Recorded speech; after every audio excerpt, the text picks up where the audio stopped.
Hello, and welcome to the back room where we talk about politics across the country, around the state, and right here in the Bronx. I'm your host, Lisa Schiffren. I'm a Republican speechwriter. David Eisenbach, presidential historian. Tonight we're going to start with around the state. Kathy Hochul, our governor, our very unpopular, much unloved governor, is running for re-election this fall, and she got lucky this week. What happened, David? She got lucky. First, for context, I mean, this is a governor whose approval ratings are kind of abysmal. Favorable rating of about 42%, unfavorable at 45%. 55% of New Yorkers say that she should not be reelected. But it doesn't matter in New York State politics because her challenger, Antonio Delgado, he was never able to catch fire. He only had $1 million in the bank. He didn't win the endorsement of the Working Families Party, and so he dropped out. So she has no real challenger. And from the Republican side, it doesn't look much better. No, it's true. The Republican candidate is Bruce Blakeman. A few months ago, Elise Stefanik, the congresswoman from upstate New York, was running, and she was a real dynamo. She's so smart and such a good arguer, and she's magnetic and gets great media coverage. But Trump wouldn't endorse her, and so she kind of said, "You'll excuse me," she said, "F you," and she said, "I'm not going to run." So she's not running. Bruce Blakeman is 70 years old. He's the Nassau County executive on Long Island. He's done a very good job. He's a good Republican. He's smart. He's effective. He's a conservative on the economy. He's good on the issues, but he's not catching fire. He's not so mediagenic. I see his ads on Facebook. I don't know where else they run. He just feels like a sacrificial lamb that's just going out. He's a sacrificial lamb. None of the heavy hitters. He's not a sacrificial lamb. He wanted this more than anything. I'm sure he wanted it more than anything, but none of the heavy hitters in the Republican Party, such that it is in New York State, will stick their necks out. Hochul is just going to waltz into it. She's got the money. She's got the endorsements. Mamdani endorsed her. AOC endorsed her. She's got no primary challenger now. She's going to have all that cash that she would have wound up spending on a primary to just plow in to a general election. No, it's disastrous because she is a terrible, terrible governor. And she's unpopular. I mean, that's the crazy thing. It's not like she's like really, really popular. And so this coronation that we're about to watch for the next year would make sense. No, she's very unpopular. And yet she has, she's really good at intimidation. Well, no, it's like this across the country in blue states. Gavin Newsom done a terrible job in California. California, the out-migration is huge. The in-migration is tiny. Nobody likes him, and they all vote for him. Pritzker in Illinois, another one who nobody likes him.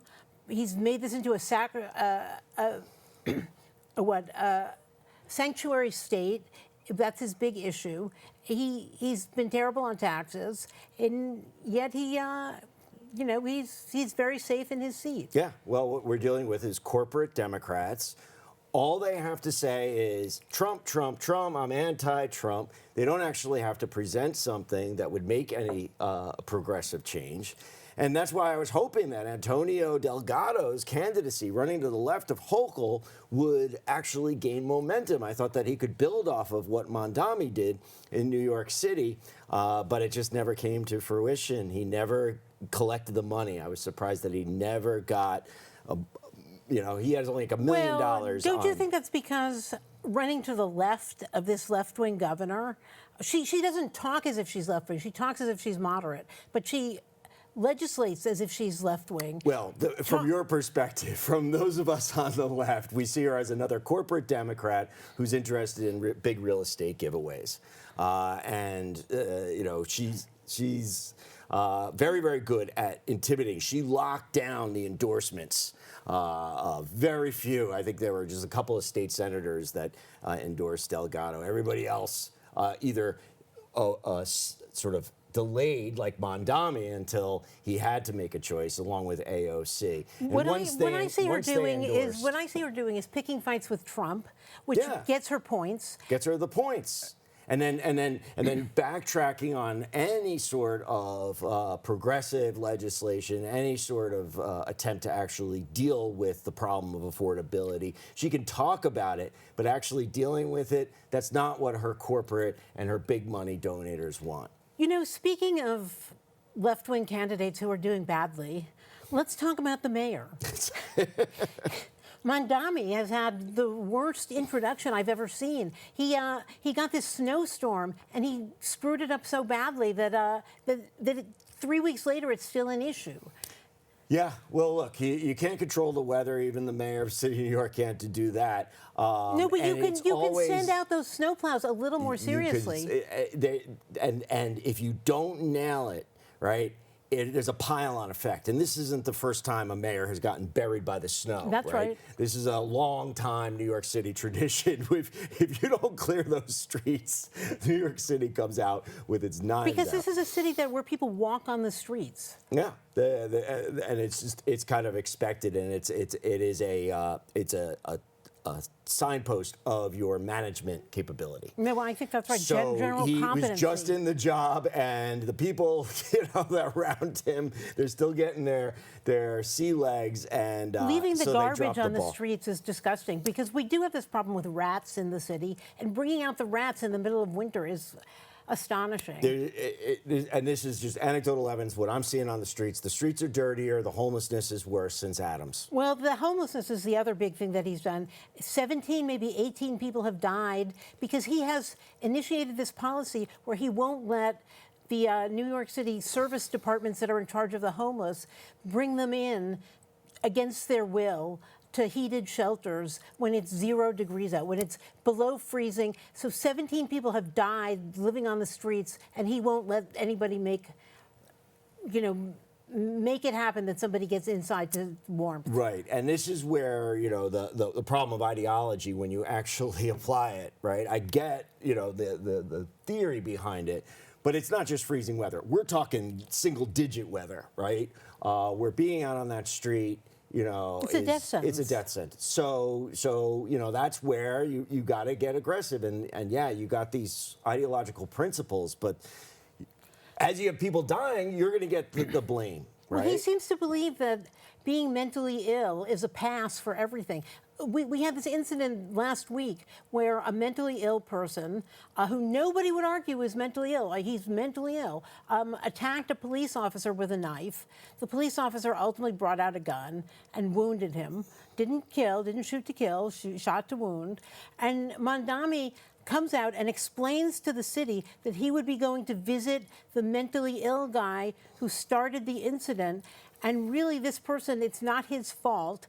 And in fact, he shouldn't have to cope with police officers who are armed. He should actually have the benefit of a social worker helping him restrain himself, which is not possible. Right. This is absurd. And the majority of the people who voted for Mamdani were focused on the affordability angle, not on we need to pull back on homelessness in terms of getting them out of the subways and litter on the streets and ease up on violent living criminals. on the streets. I mean, that has always been something where I thought New York did a much better job than, say, California or Oregon or Washington, where New York took people off the streets because you don't want a city where people are literally living in tents or in sleeping bags. Or living in the subway. Right. And we saw that really explode under Bill de Blasio. Adams, to his credit, did a good job of reining that back in. Yes, he but did. I feel as though it's going back to the Bill de Blasio days. And no New Yorker wants that. Right? And that's just the freezing deaths are just one of the problems. Mamdani did not show up to the Archbishop's installment, the new Archbishop, and I think that was a disaster. That is a disaster because a third of New York City is Catholic, and Catholics take this very seriously, as they should. And Mamdani is a Muslim, which he's made a very big deal about, but he has to show some respect for the other religions here in this city, the religions that preceded Islam in New York City.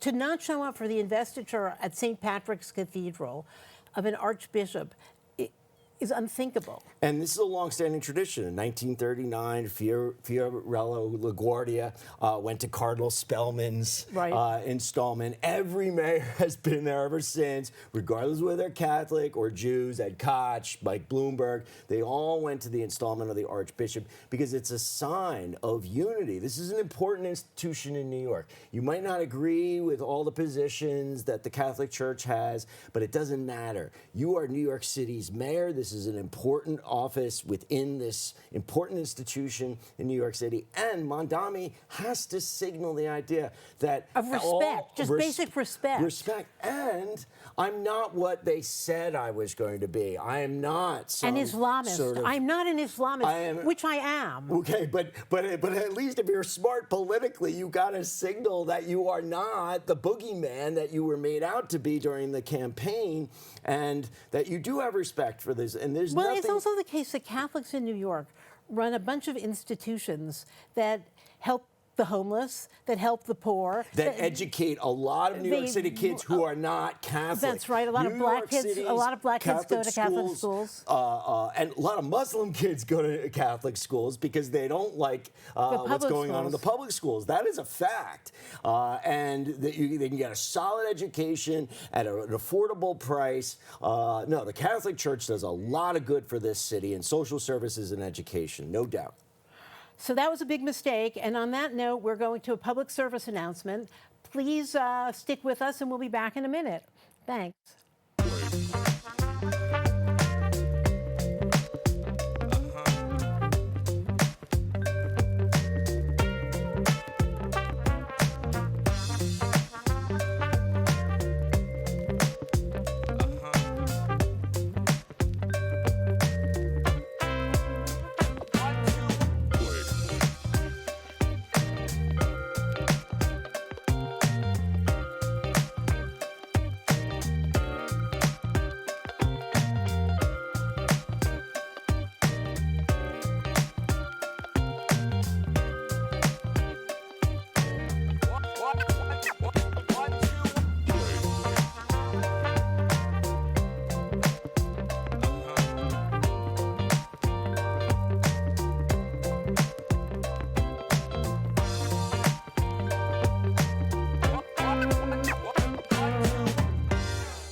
Welcome back. So Iran. The last time we spoke, I was certain the president was going to attack Iran one night in the following several days. It's been a month, and Donald Trump has kind of dicked around in a way that is almost unforgivable, unless he's got something coming soon. He has amassed a huge armada in the Persian Gulf and surrounding seas. There are all sorts of ships and helicopters and planes and bombs waiting to attack. But he is negotiating with the Ayatollah and his foreign minister, and in theory, he's negotiating about whether they will give up their nuclear ambitions, which they won't. And if they say they will, they won't. They're just lying. But he has not attacked. This morning, Bibi Netanyahu showed up at the White House to talk to Trump about Iran because he was afraid signals are getting mixed and Trump has maybe diverged from the path they had agreed on. What do you think about that? Well, Trump doesn't want to destroy the world's economy with an attack on Iran, which would shut down the Strait of Hormuz and then throw over all the oil supply coming out of that key area. That's number one. He cares more about the economy than there are sanctions on that oil, so there's not much oil coming out, except a little goes to China. No, they can shut down all the oil coming from all the countries that transport their oil through the Strait of Hormuz, including Kuwait, Bahrain. Not if you bomb them first. They have enough missiles to destroy every ship in that area. You're never going to be able to bomb all their missiles and their drones. We're talking about thousands of these things, right? So that's one problem for Trump. He doesn't want to throw off the world's economy. Secondly, when they were threatening a couple of weeks ago Iran said, any country that allows the United States to use their air bases there is fair game. So we're coming after you all.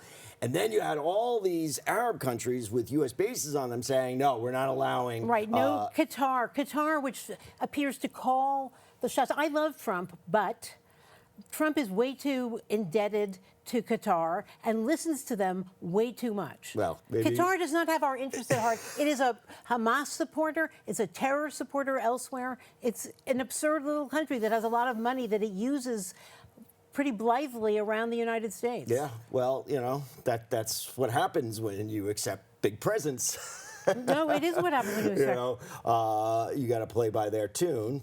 But the big thing is, once the Qataris and others, including Jordan, said you cannot use U.S. military facilities for an attack on Iran, that complicates the attack. Now you've got just one aircraft carrier. And remember, Joe Biden tried to use... I think there's another one on its way. Another one well, you got to wait for it to get there because you can't use the land-based aircraft, and you can't do the job with one aircraft. Joe Biden tried to defeat the Houthis with one aircraft. It didn't work. Right? All they got to do, the Iranians, just like with the Houthis, is keep firing. Eventually, the aircraft carrier runs out of missiles. And in the case of the Iranians, there's a real danger that aircraft carrier could get sunk because no matter how good your air defenses are on that ship, if you can just overwhelm them with a drone swarm, you could lose an aircraft carrier. I think you are way overstating the capacity and the strength of Iran. I think Iran is weak at this point. I'm not the one who's overstating this. This is a report from the Defense Department. It's on the verge of collapsing. Oh, yeah, that's what you said last time we spoke, about a month ago. It's on the verge of collapsing. These street protests are going to overthrow the Ayatollah. No, it requires... And I told you, you're fantasizing. This is neocon fantasy world. It requires assistance from the United States, which did not occur. To do what? To bomb them into democracy? Is that the plan? It's never worked in the history of mankind, bombing people into democracy. I think you can use special forces. Special forces to do what? To take out the Ayatollah, who the entire country, in fact, the entire world would benefit from a change in regime in Iran. Again, all of the terror that we've had to put up with for 50 years comes straight out of Tehran. As if this is all just coming from this one old man, and all you got to do is get rid of the Ayatollah, and it's going to be unicorns and rainbows in Iran from here on out. No, it's not going to be unicorns and rainbows, but it will be a transition to something that is livable. How? Unless you put boots on the ground, that government is not going to change. It's going to be very similar to what happened with Venezuela. Trump did his cartwheels about how they took out the evil dictator, right? And what happened? Absolutely nothing. It's the same regime in Venezuela as it was before. That regime is now dancing to a different tune. Marco Rubio is calling the tune. Marco Rubio's not calling the tune. That regime now can actually sell its oil, prop up everything that existed before. They're making way more money. Didn't do a damn thing about the alleged drugs. Didn't do a damn thing about... The economy of Venezuela will flourish, and there will be a transition to an election. There will be something like democracy. It won't be perfect. On the basis it won't be perfect. Of what? Right? All these oil kingdoms, none of them have democracies. Well, any economy that is purely built on oil, like Venezuela, tends to dictatorship. They're going to make more money to prop up their corrupt regime. Dictatorships go, there are dictatorships that are preferable to communist dictatorships. You didn't change the ideology in Venezuela. You just took out the front man. I think that will happen. Okay. Again, this is the neocon fantasy that all you need is a strong president to go in there and get rid of the bad guy and it solves all the problems. Big, big change. And that same neocon fantasy that was delusional in Iraq is now pushing us to a war in Iran. The Iranians are very, very different than the Iraqis or the Afghans. The Afghans are a primitive tribal culture without any coherence. The Iraqis half and half. The Iranians are, and these are the people who are going to go into a Middle Eastern country and reform it, right? The People Iranians, who talk about Iran and Iraq in these ways, right? And all you got to do is get rid of the evil dictator, the Ayatollah, as if there isn't a succession plan, as if there isn't the Iranian Revolutionary Guard, as if there aren't the security services No, you and the take out the military. Revolutionary Guard. How are you going to take them out? They are integral to the entire economy and security apparatus. By killing one man, the Ayatollah, even Donald Trump isn't delusional enough to believe this. I think you kill a bunch of the Revolutionary Guard. And for every one you kill, there are going to be 10 right behind him. I mean, this I is think not at a certain point, they switch sides because they see that their side has lost. When in the history of the world has any country been bombed into submission and then surrendered without putting boots on the ground? When has that ever happened, Lisa?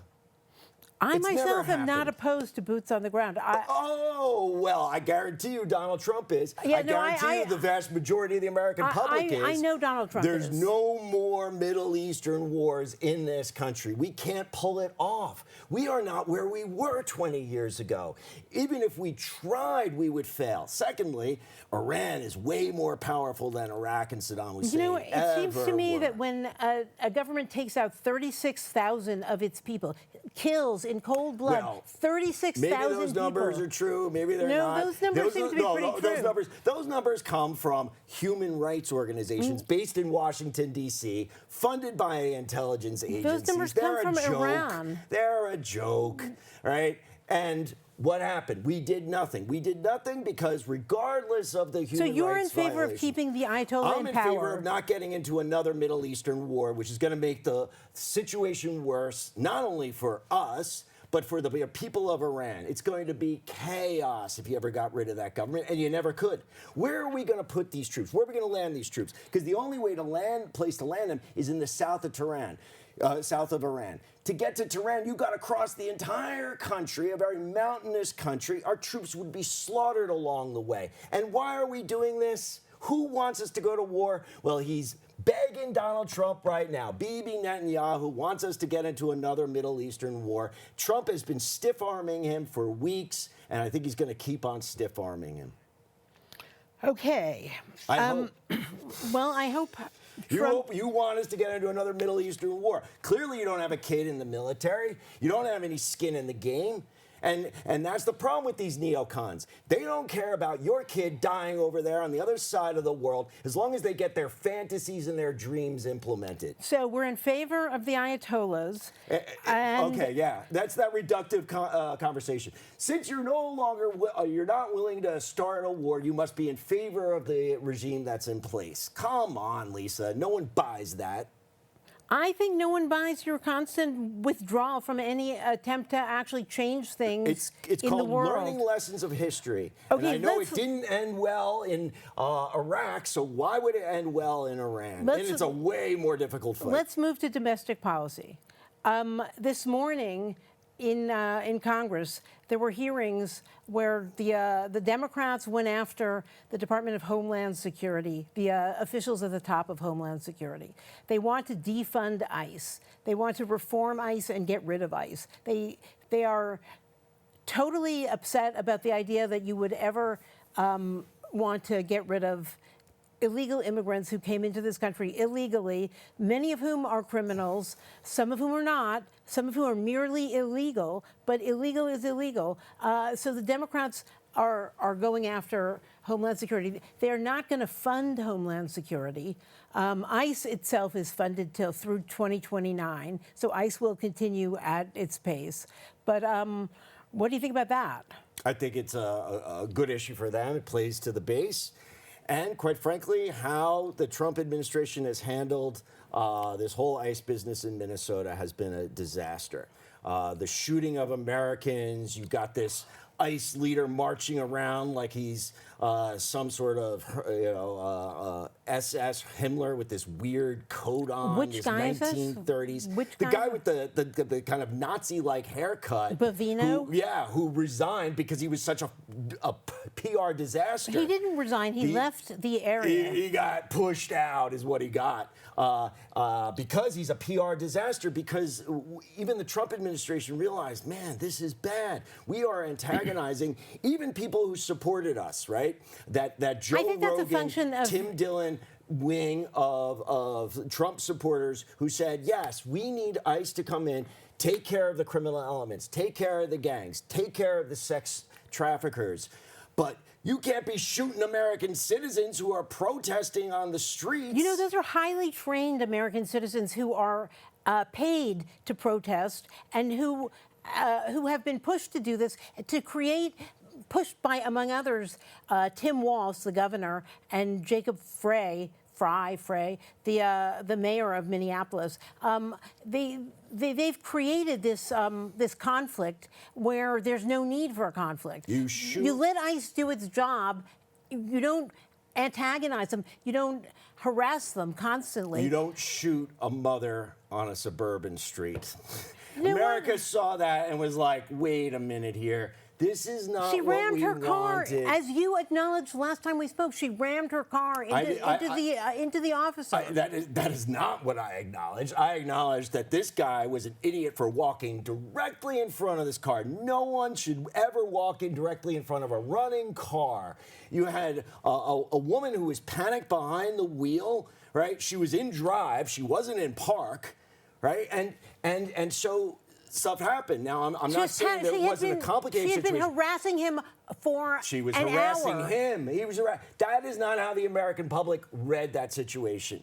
They saw a cop or this guy who's like an ICE cop, but honestly, most cops would never have handled it that aggressively. They have been trained in de-escalation. They looked at that situation, they say, no, this is not what we want. This is not what we voted for. We wanted ICE to be brought in to actually rescue a lot of immigrant communities from the criminal activity that was going on in them. And ICE is doing that, except if you harass them in the streets. Where are they doing this? Among right? other That's places, what they that took should out, be the story, not shooting Americans on the They streets took out of America. 3,000 murderers, rapists, assault conveyors in Minneapolis. 3,000 people who had created huge crime Let me ask you, across Lisa, the country. Why is that not the story? Because of these the shootings that have happened, because of the kind of hyper macho aggressiveness. No, it's not the story because the liberal media doesn't allow it to be the story. Because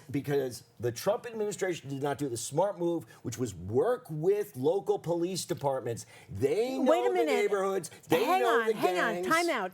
The reason they didn't work with the local police department in Minneapolis is because the mayor forbade the local police department from working with ICE. Then you work with mayors who will work with you. You don't try to jam it down people's throats. You work. Adams could have been somebody to work with. There are other mayors that would have welcomed the support. And that's what's happening now. Them, right? You don't go to places where they knowingly knew they were picking a fight. They wanted to shame the Minneapolis. This has been a political disaster for them, and it's a disaster of their own making. They could have actually done something good, which was help solve the problem, like most people who supported Trump wanted. Instead, it's grandstanding, and it's blown up in their faces. We're going to say goodnight. Thank you so much for listening, and we'll be back next week. Good night.